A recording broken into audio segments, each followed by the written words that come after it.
What is up, guys? Welcome back to another video. Today I'm going to be showing you an easy strategy to get more wins in Fortnite. If you enjoyed this video, be sure to drop a like and subscribe if you're new.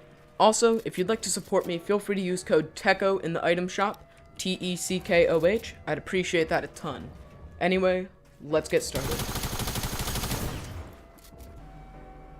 Alright, so as I'm dropping in, I want to explain the layout of this video a little bit.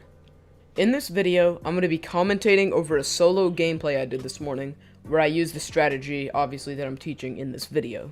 I'm going to be showing you an easy loot route and a safe way to play mid-game to get easy wins in solos. Anyway, let's get started. The location I land at for this strategy is the house south of Polar Peak, the one you see right now.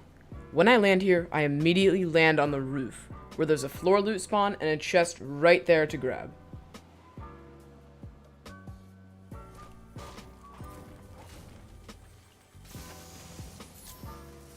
Then, I break my way down into the house and just loot up.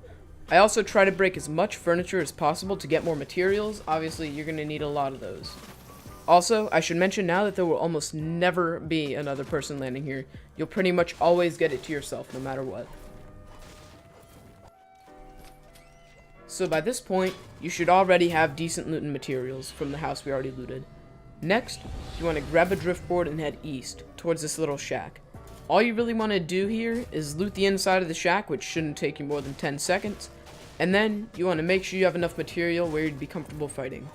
This shack is located in the middle of a forest, so you shouldn't have much of an issue with that.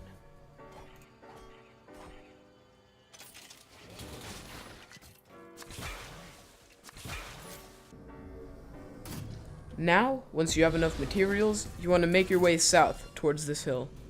Once you're here, like usual, just loot the building and see what you get. This shouldn't take too long to loot, maybe just a minute or two.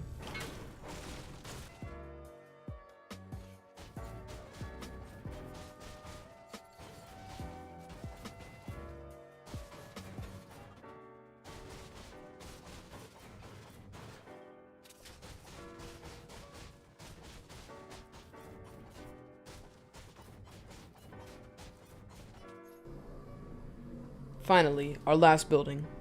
To get to the last building, all you want to do is head northeast on the map. You can see at the top right my location in comparison. This might be your last chance to loot during early game, so make sure you've got everything you need. Now, you just want to head to the zone. In this game, the zone was just east of me, not too far.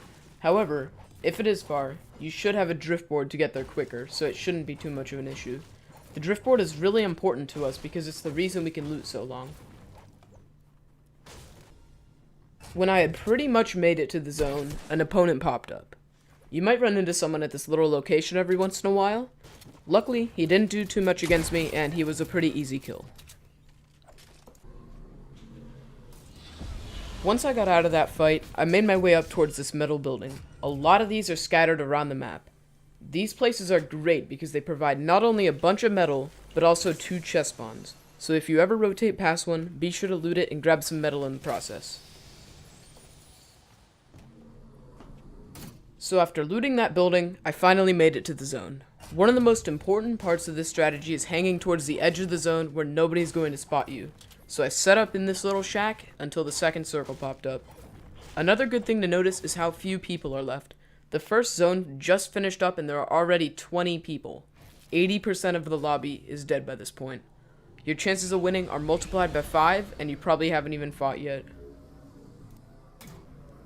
As I was making my way towards the second zone on my driftboard, I came across a fellow drifter.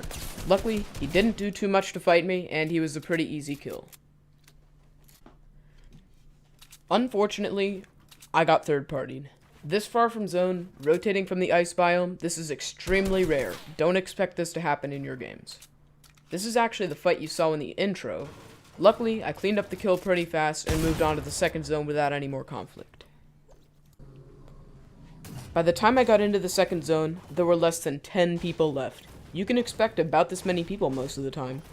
The best thing to do in the second zone is to find a small building towards the edge of the zone and replace all of the walls and roofs with your own builds. Not only does it provide great cover, but you also gain materials and run little to no risk of getting into a fight. Right as the third zone showed itself, I saw another player hiding behind a tree. Luckily, as usual, he was a pretty quick kill, and since we were near the edge of the zone, we didn't get third-partied.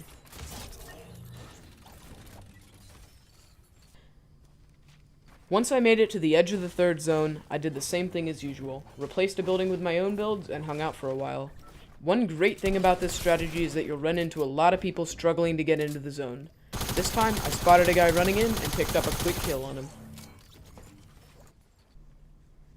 Now might be a good time to show you a pretty useful trick I use all the time. If you're inside of a turtle, you can jump up between the floor and the cone and reset the floor, and you can open the edit menu and see all around you. This is actually how I spotted the guy running in. As I ran into the next zone, a player shot an RPG at my old builds. I decided it would be best to just get rid of him, make it a 4-man lobby. I did this pretty easily using a trap and my shotgun. Unfortunately, I got third-partied by a really good player who honestly almost killed me. Luckily, I got him with 70 health left. That was a clip. By the time that whole situation was over, it was a 1v1. The other player in the lobby had gotten rid of the third person while I was in that fight. The key to winning fights in Endgame is to maintain high ground and rain down shots on your opponent. Eventually, I got the kill, scoring myself a win and a great video idea, which you're watching right now.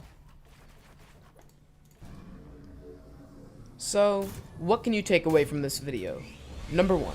If you're playing for the win, land at the houses south of Polar Peak and take the same loot route shown in this video. Number 2. Utilize the driftboard for long rotations. Number 3. If you're playing passive, replace builds from a structure with your own and hang out there for a while. Number 4.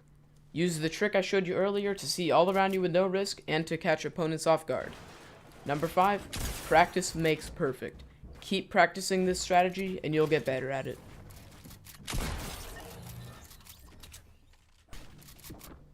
Thank you all so much for watching this video. If you've watched it all the way through, you seem to really like my content. If you enjoy tutorial and tips and tricks based content like this, be sure to subscribe and click the notification bell to see more of it. Anyway, I hope this video helps you out. Have a great day and enjoy getting some easy wins.